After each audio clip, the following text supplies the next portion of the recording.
Na kraju tjedna.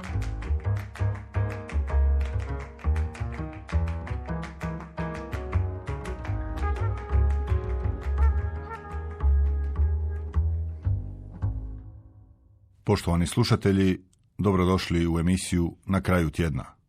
Naš prvi gost u 2021. godini je hrvatski branitelj i redatelj dokumentarnih filmova, 50-godišnji Luka Klapan, o novom uratku Restaurator, nešto starijim dijelima kao što su Pridraga, Ratna sjećanja, Glas medviđe, Bruški martiri, Korlat i drugi filmovi, kao i tematiziranju Domovinskog rata u umjetnosti, razgovaramo u sljedećih 40 minuta. Poštovani gospodine Klapan, uz želje za božićnim blagoslovima i uspješnom 2021. možete li nam na početku razgovora približiti posljednje vijesti iz vaše redateljske radionice? Izlazi dokumentarni film Restaurator. Tako je. To je jedan kratki dokumentarni film koji govori o životu gospodina Božidara Vidakovića, koji je dugi niz godina živio u Americi, gdje je radio na poslovima, na restauratorskim poslovima u nekoliko tvrtki. Nakon što se vratio prije nekoliko godina u rodno Kožino gdje je rođen, on i dalje radi taj svoj posao zaljubljeno, osim što ga za ovdašnje šupe dobro radi, znači obnavlja tabernakule, svjećnjake i druge crkvene predmete, dragocijene. On ima i jednu humanu stranu, ja bih rekao, jednu stranu čovjekoljublja. Zapravo on svoje siromašnije susjede ponekad zna darivati, ne očekujući ništa pritom od njih. Sve te komponente nalaze se u tom kratkom filmu koji traje 15 minuta i na kraju smo ga s tom upravo humanošću, kako bih ja rekao, i zasolili. Gospodin Vidaković znači predano radi taj svoj posao, a važnost onoga što radi prepoznala je Matica Hrvatska, ogranak Zadar, u čijim prostorijama će biti premijera filma uz odabrani auditorij. Na zahtjev samog gospodina Vidakovića premijera filma bit će kada smekšaju ove rigorozne mjere uzrokovane pandemijskom situacijom. Mi svi skupa očekujemo da će to biti uskoro, a znači kad premijera filma prođe, vjerovatno će gospodin Vidaković i dalje nastaviti predano taj svoj hobi. Humanitarni. Tako je. I humanitarni rad, i restauratorski, i humanitarni. Jer zaista je drag čovjek. Vidio sam u najavama, jako mi je zanimljiva ova poveznica s Vinetuom. On je svojevremeno sudjelovao na snimanju i to je isto zanimljiva komponenta te poveznice, isto ima svoju nostalgiju. Upravo to tajim kao zmijanoge. To nam je uvod u film i jedna fantastična pričica.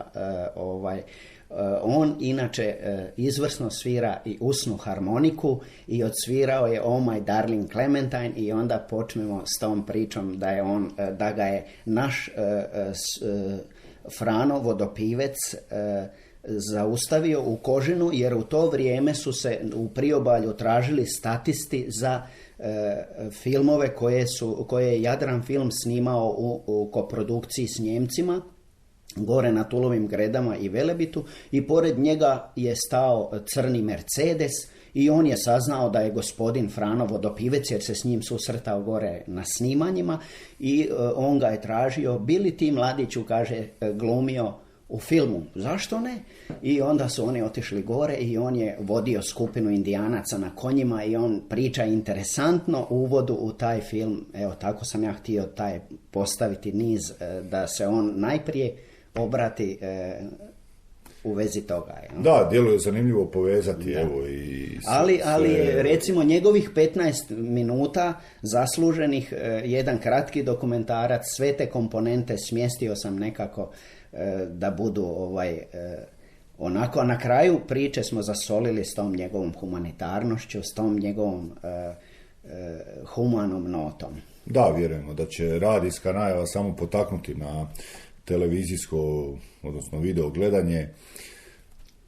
Gospodine Klapan, možemo li evo sada malo usredotočiti se na vašu karijeru, kako je hrvatski branitelj, pripadnik evo specijalne policije, postao snimatelj i redatelj Sukus? Pa mene je od uvijek film zanimao, uvijek me privlačio film. Jednostavno je to tako, Bogom dano valjda. Sjećam se još kao dijete da sam na televiziji upijao limeni bubanj, Šlondorfov, jel? Tako je, da sam gledao nešto što drugi nitko nije htio, jel? Kao dječak gledao sam Brezu, Babajnu, gledao sam sve vjerojatno. Sve te naše klasike, tako je, Krešu Golika. Tako je, sve te naše klasike, ali Breza mi je ostala nekako zbog one žaljke, zbog nečega, uvijek sam volio vratiti se tom filmu. Rekao bih i zbog Naturščika koji su u Krašičkom kraju pomagali Babaji i filmskoj ekipi. Tako je. Bilo je mnogo glumaca iz prirodnog ambijenta uz profesionalce. Da. I recimo dalje, šta bi tu, passioniran sam skupljač tih filmova od uvijek. Jednostavno sam početkom 2000 godina odlučio malo dublje ući u kinematografiju. Nabavio sam recimo na sajmu u Sesvetama, kupio sam za samo 10 kuna negdje 96. godine Pinterovu filmsku fotografiju. To mi je najdragocjenija knjiga u svojoj biblioteci koju imam, pročitao sam je više puta. Imam Midžićev govor oko kamere, imam Peterlićevih nekoliko knjiga. Jednostavno sam u tome, volio sam sve znati o zlatnom dobu Hollywooda, o filmovima koje sam po 10 puta gledao i tako sam krenuo ja sam u to neko svoje filmsko snimanje, proučavanje. Jednostavno, evo, moji kratki filmovi na početku su bili zapaženi, prikazivali su se na danima hrvatskog filma, prikazivali su se na revijama filmskog stvaralaštva i tako isto je počelo prikazivanje po ovim nekim evropskim festivalima gdje se prikazuju nezavisni filmovi i tako. Čini mi se jako brzo, naravno, kao i sve, ide vrijeme, tako je evo i od vašega filma San 2008. prikazanog do Restauratora, evo u ovih 12 godina mnogo toga ste napravili. Sad kad se osvrnete, kako vam se čini i evo, možete li nas upoznati s najvećim poteškoćama s kojima ste se susretali tijekom redateljske karijere? Pa zapravo odmah ću vas eliminirati. Poteškoća nema nikakvih. Entuzijazam je nesumnjiv. Tako je, entuzijazam je nesumnjiv i ljubav prema filmu. Znači, snimio sam otprilike nekih 20-ak filmova. Od toga bi istakao film Sakreštan koji je prošle godine nagrađen na 27. festivalu etnoloških filmova na eminentnom filmskom festivalu u Beogradu, a potom je bio pozvan na respektabilni festival Eurorama u Trento, znači u sklopu 68. Trento film festivala. To je jedna jako dobra nota u tom svemu, u tom mom radu. Dakle, istakao bih i ove filmove koje snimam koji tematiziraju Domovinski rat. Znači, oni su onako srednjemetražni dokumentarni filmovi koji su čak počeli plijeniti pažnju same struke u Hrvatskoj. Da, posebna su doista cjelina i tema Pridraga, ratna sjećanja, Glas Medviđe, Bruški martiri.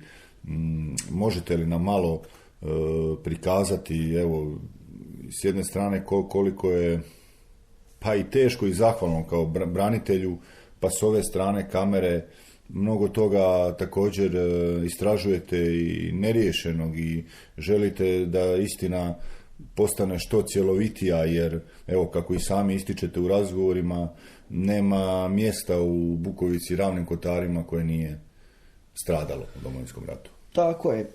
Kad sam krenuo, dakle, sa tom tematikom, prvo sam krenuo od Pridrage i napravio film Pridraga ratna sjećanja, odavši počast mojim kolegama s kojima sam pohađao istu osnovnu školu, koje sam dobrano znao, igrao se, posjećivao se s njima i sve, da bi poslije toga krenuo u Bukovicu, jer Bukovica to mi je jedno od najmističnijih prostora kao dijete, obzirom da sam ja otišao sa 14 godina iz obiteljskog doma, ostala mi je uvijek nekako ta mistika prema toj Bukovici, prema tom području brda, Velebitu, mitskom Velebitu, i jednostavno sam htio snimiti film o ubojstvu Erstića. Tamo je naime u Medviđi 1993. toga 9. veljače ubijeno 10 mještana, svi su bili prezimena Erstić, i htio sam posjetiti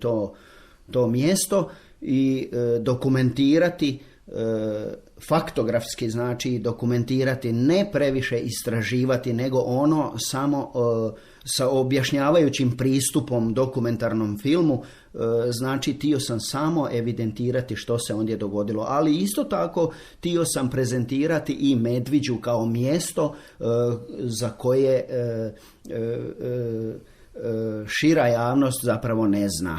I to mi je bilo jedno bogato iskustvo tih godinu dana snimanja. Upoznao sam drage ljude, radili smo igrano dokumentarne scene i napravili smo jedan kvalitetan film koji je recimo prikazala i Hrvatska televizija i koji nadam se će prikazivati uvijek oko tih obljetnica akcije Maslenica, jer tamo je počinjen zločin, znači ta ubojstva na mah, za manje od sat vremena je ubijeno 10 ljudi, ona su počinjena, nesumnjivo je s današnje perspektive, a i onda je to bilo svima jasno da su srpski pobunjenici to počinili za odmazdu, za uspješno obavljenu vojno-redarstvenu akciju Hrvatske vojske Maslenica, kada je tom akcijom oslobođeno Zadarsko zaleđe i Maslenički most. Isto tako bitno je napomenuti da je u Medviđi za Domovinskog rata ukupno ubijeno svega još 18 civila, znači 10 Erstića na jedan mah i onda još 8 civila kroz Domovinski rat, što nestalo i što ubijeno. Ja.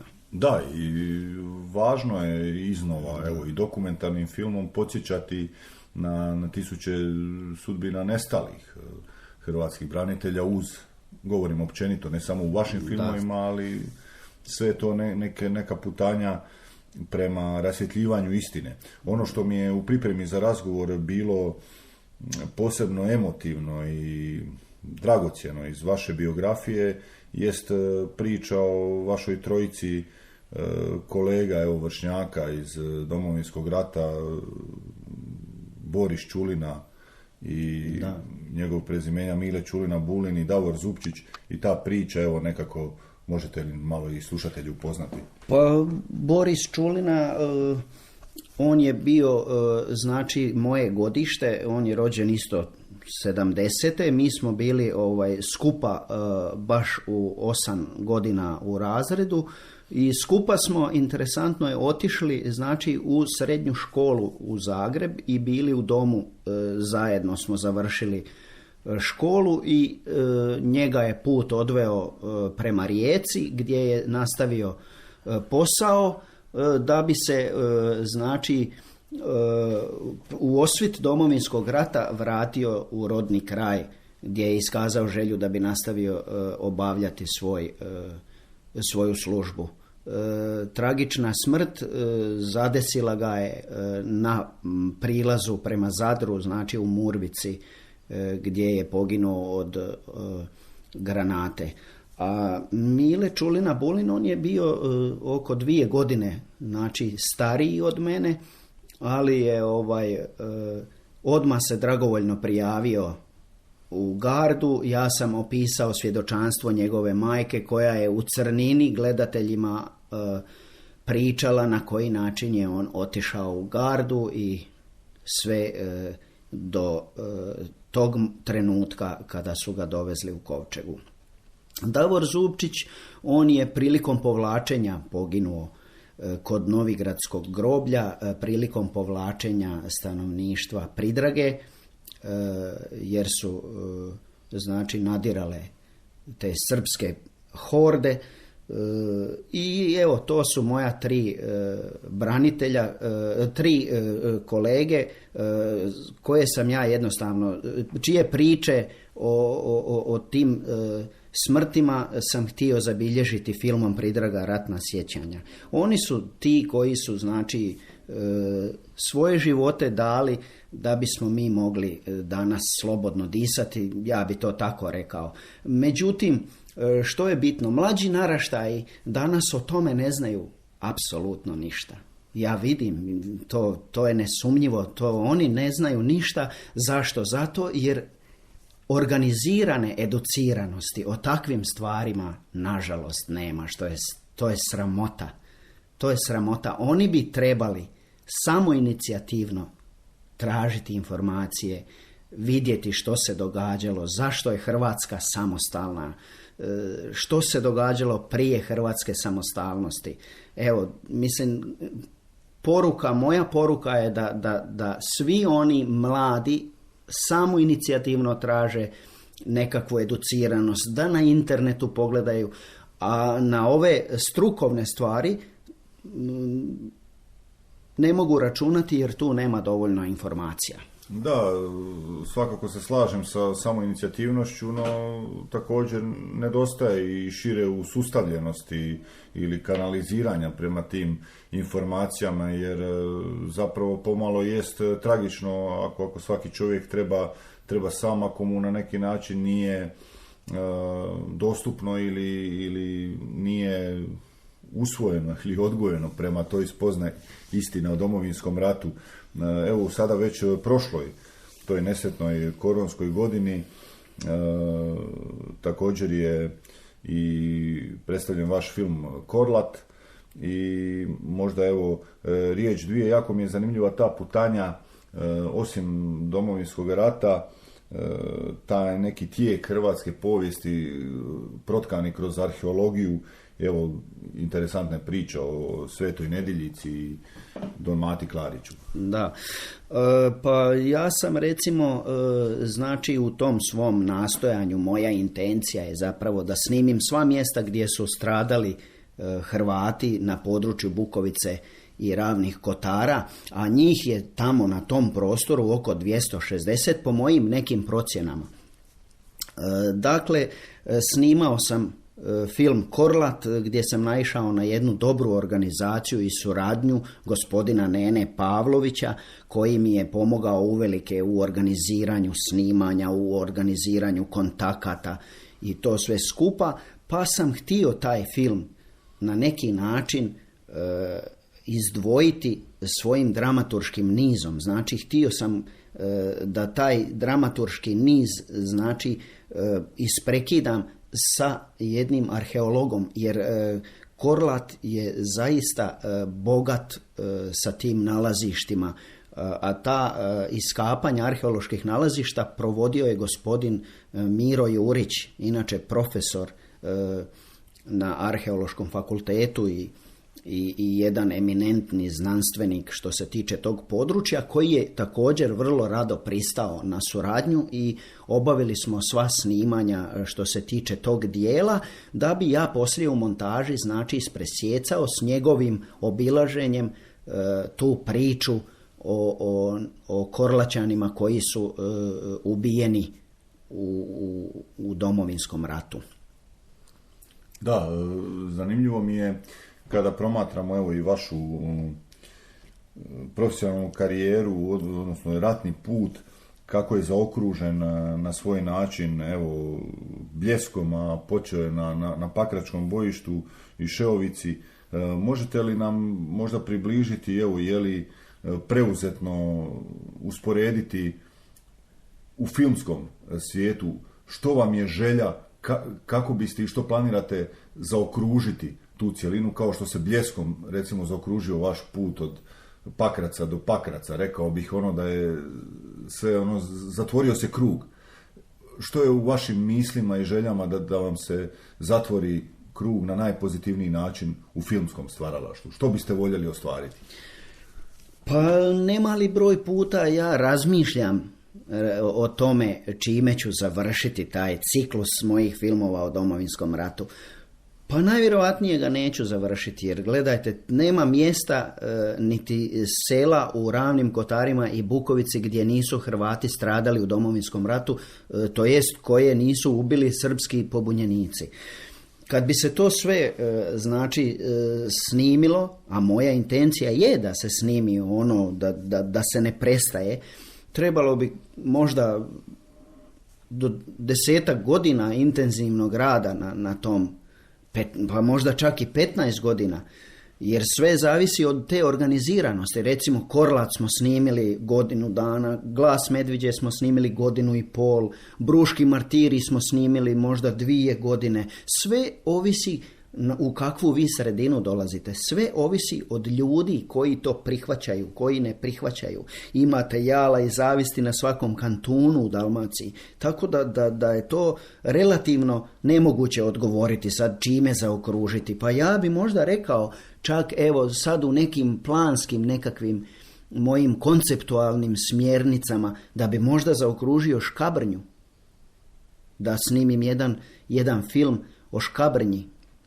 O masakru koji je ondje počinjen, da jednostavno da se napravi jedan dokumentarac, ali na ovaj moj način, znači na ovaj jedan objašnjavajući pristup, niti observacijski, niti ne znam kakvi, nego objašnjavajući pristup kada znači spiker ugodnog glasa, znači objašnjava gledatelju ono što se dogodilo. To je moj direktni pristup gledatelju, recimo. Razgovaramo s Lukom Klapanom, hrvatskim braniteljem i redateljem.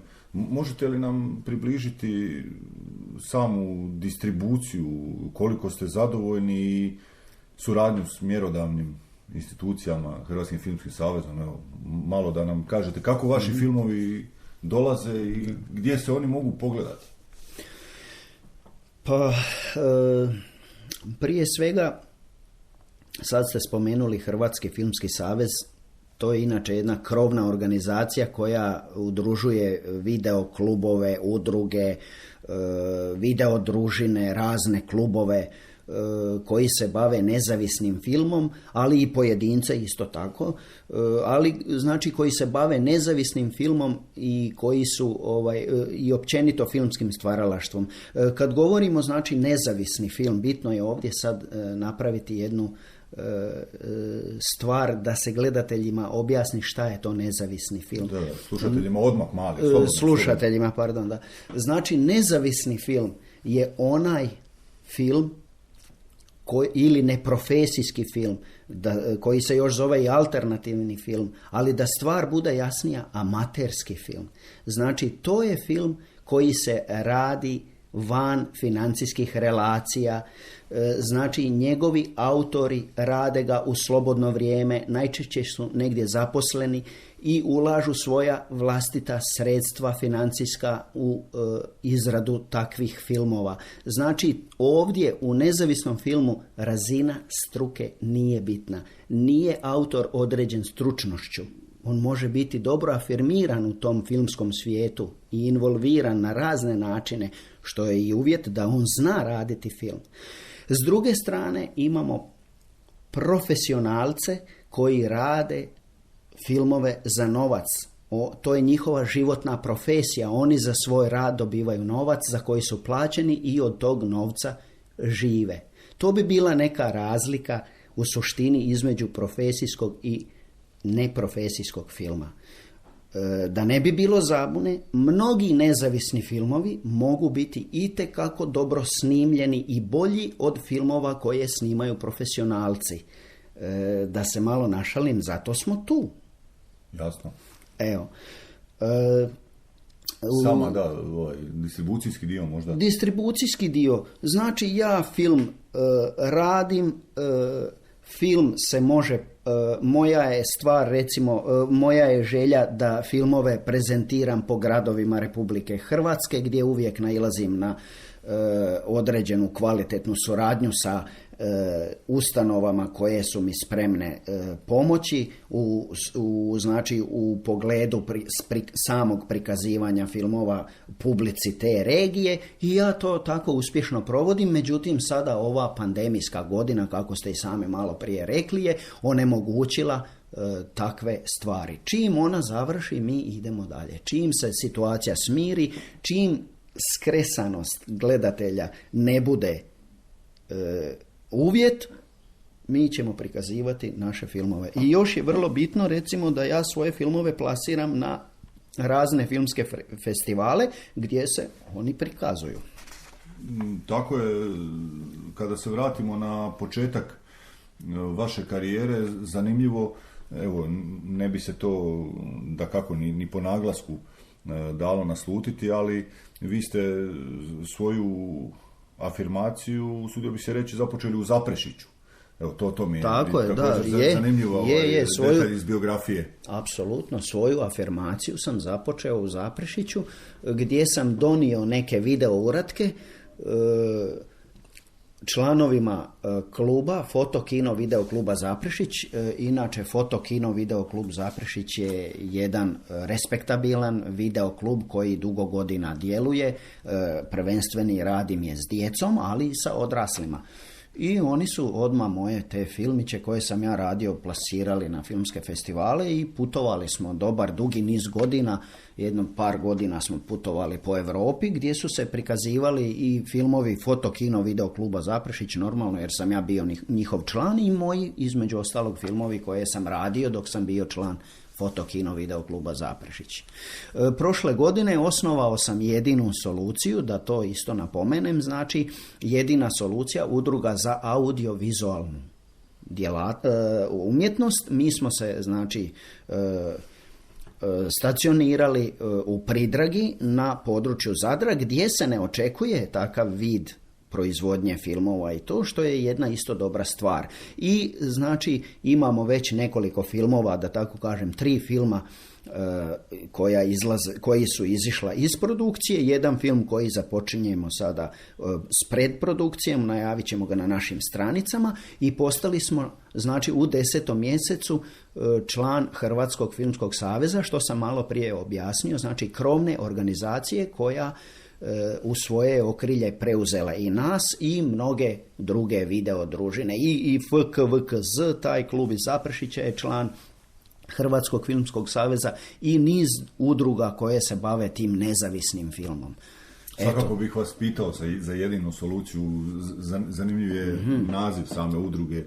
Da. Čovjek se zapita što je Jedina solucija, u širem smislu. Da, mnogi su me pitali kako mi je došlo na ideju da to bude udruga Jedina solucija. Pa Jedina solucija je interesantan naziv u kojem kod hoćete smjeru.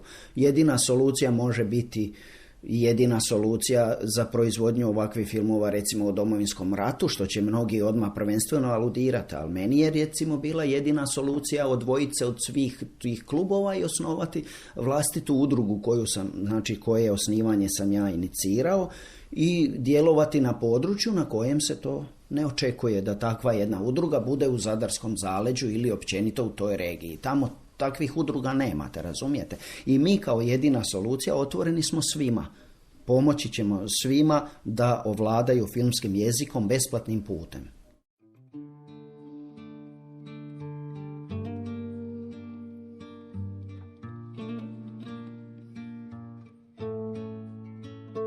I was always working steady, but I never called it art.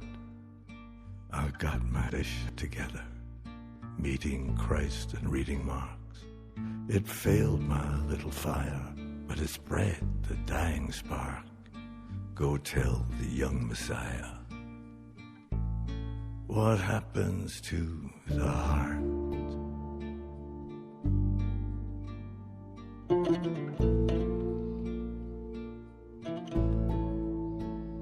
There's a mist of summer kisses where I tried to double park. The rivalry was vicious. The women were in charge. It was nothing, it was business, but it left an ugly mark. I've come here to revisit. What happens to the heart?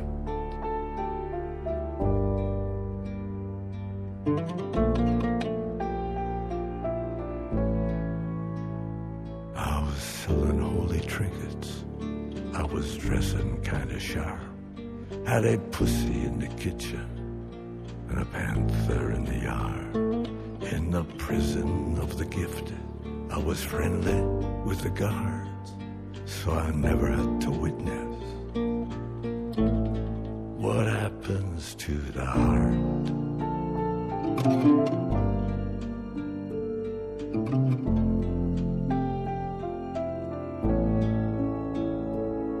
I should have seen it coming. After all, I knew the chart. Just to look at her was trouble. It was trouble from the start. Sure, we played a stunning couple, but I never liked the part. It ain't pretty, it ain't subtle. What happens to the heart?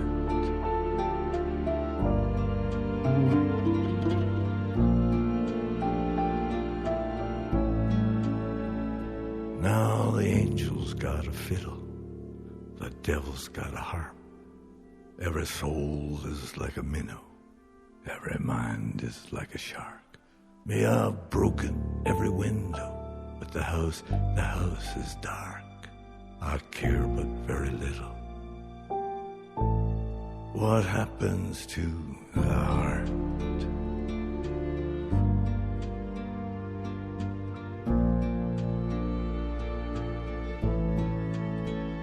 Then I studied with this beggar. He was filthy, he was scarred by the claws of many women he had failed to disregard. No fable, here no lesson, no singing meadowlark, just a filthy beggar guessing. What happens to the heart?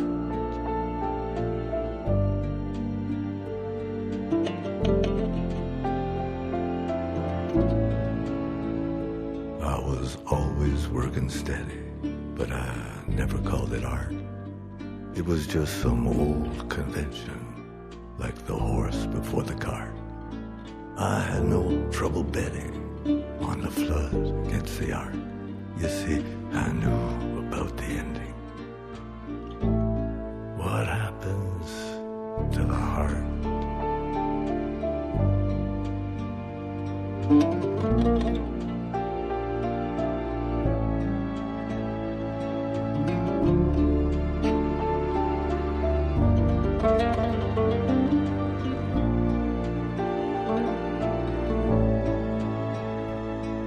I was handy with the rifle, my father's .303. I fought for something final, not the right to disagree. Pred kraj razgovora s Lukom Klapanom, znam da je posebno stereotipno pitanje i provukli smo ga na neki način kroz razgovor, ali godina otežanih snimanja, pa evo ušli smo u drugu godinu otežanih snimanja, kako kuburite sa svim produkcijskim i inim poteškoćama? Pa ja opet spomenjem poteškoće, ako znam da ih nadvladavate. Nema problema, ali odmah isto eliminirat ću vas. Ja sa snimanjem nemam poteškoća. Recimo, što se tiče snimanja, ja organiziram ljude, distanca postoji i ovako i onako kad ja svoju kameru stavim 2 metra ispred mene kazivač. Što se tiče samog snimanja, nema nikakvih ograničenja. Ali što se tiče prikazivalaštva, koje je veoma dragocjeno i koje je vrlo bitno, tu imamo problem. Znači, ovu godinu ne možemo nikud jer smo spriječeni s tim rigoroznim pandemijskim mjerama. Ali čim one stagniraju, mi ćemo nastaviti po starome. I da vam samo kažem, recimo, malo prije sam spomenuo da ćemo imati sad uskoro objavljeno na stranicama novi film čija produkcija je zapravo već počela, a to će biti obrada ubojstava u Zatonu kod Obrovca. Tamo imamo svjedokinju, gospođu Jelu Modrić, koja je objeručke prihvatila moj zahtjev da ju snimim. Ona je svjedokinja ubojstva 6 Zatonjana. Isto također znači ubojstava koja su se dogodila 1993. godine kao odmazda za uspješno obavljenu akciju Hrvatske vojske Maslenica. I poznato je zbog Luke Modrića osobito i ubojstva njegovog djeda. Njegov djed ubijen je 1991. godine. 1991. Tako, a ovo je sve od 1993. Ovo je 1993. 6 njih nam u jedan mah. Odmazda poslije Maslenice. Mislio sam da je apsolutno sve ukupno. Kad se spomene Zaton Obrovački, doista se pomisli na cestarsku kuću i djeda Luke Modrića. Pa zato sam tako je, da, u biti da, može se i na taj način to gledati, ali htio sam vam samo reći da recimo po tradicijskom običaju gospođa Jela Modrić svakog proljeća svoju stoku vodi na ispašu u Velebit. Znači putem koji traje 6 do 7 sati do stana podno Ćelavca, repetitora koji je tamo u Velebitu. Tako je, i onda znači ona sa suprugom ostaje sve do zime kad počnu prvi snjegovi, kada stoku vraćaju dolje. Ja sam već obavio jedan dobar dio snimanja, proveo sam jedan cijeli dan u Velebitu gdje me vozio Jelin sin Mario. Znači mi smo gore obavili to snimanje, jedno lijepo, znači cjelodnevno njeni rituali. Biće interesantan film i ukombinirat ćemo dapače ova ubojstva u Zatonu, gdje je ona spremna posvjedočiti i pokazati što je vidjela, što se je dogodilo, kako je ona ostala živa zbog te sve okolnosti. Ja.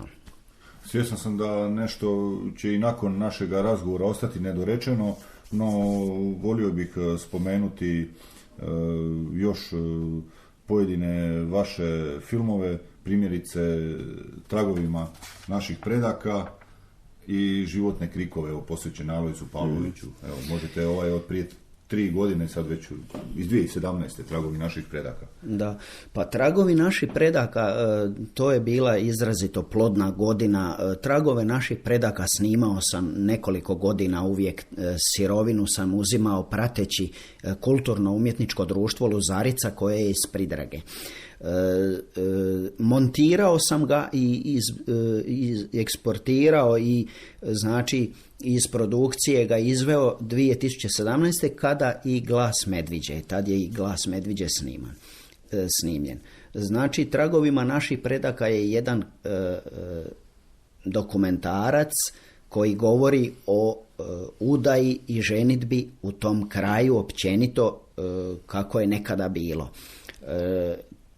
Moglo bi se reći da je on imao dobar festivalski život, prikazan je znači na Pulskom filmskom festivalu te godine, što je za svakog redatelja najveća želja sa ovih prostora, najveća želja da se njegov film prikaže na Pulskom filmskom festivalu. A evo ja kao nezavisni filmaš to sam doživio 2 puta. Znači prikazan mi je Tragovima naših predaka i Korlat mi je prikazan u Pulskom filmskom festivalu u programu Kratke Pule.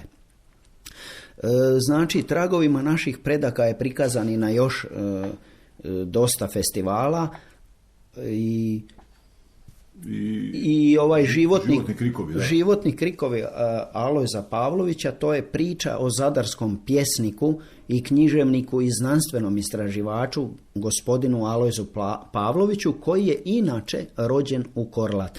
On je skoro 10 ili 15 godina sa svojim bratom prikupljao riječi iz Benkovačkog kraja i koje su u konačnici sve objedinjene u rječnik Novoštokavske Ikavica Benkovačkog kraja koji je prošle godine prezentiran široj hrvatskoj javnosti. Mene je zaintrigirala ta njegova priča o odlasku kao dječaka iz Korlata sa nepunih 8 godina u Zadar i odlučio sam znači snimiti jedan srednjemetražni dokumentarni film, 40 minuta traje i sad nedavno je izišao iz postprodukcije i tako da je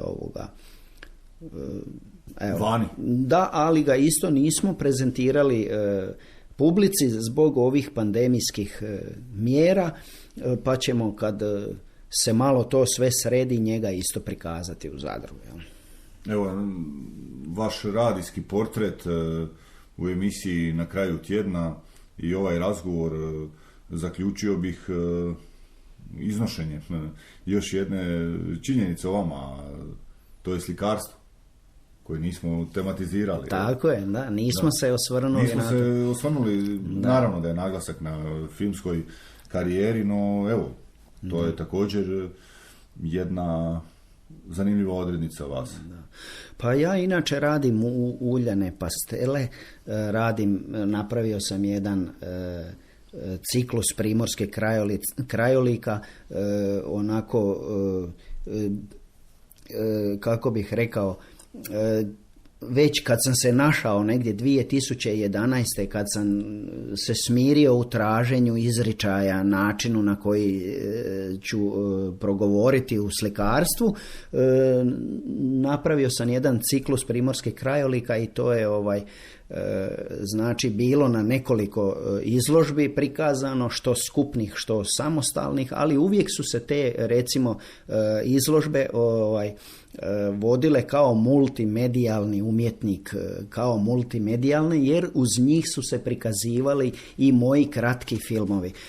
Što se tiče tog slikarstva, dobar sam crtač valjda, napravio sam nekoliko tih slika, međutim zapostavio sam, moram biti iskren, zapostavio sam apsolutno slikanje mojim preseljenjem iz Zagreba u Zadar, gdje sam došao na područje na koje sam oduvijek želio doći, na kojem sam oduvijek želio biti i tamo sam se našao u nemilo dobroj produktivnosti mojih filmova i tako da mi je sada kamera zapravo samo što s njom ne spavam.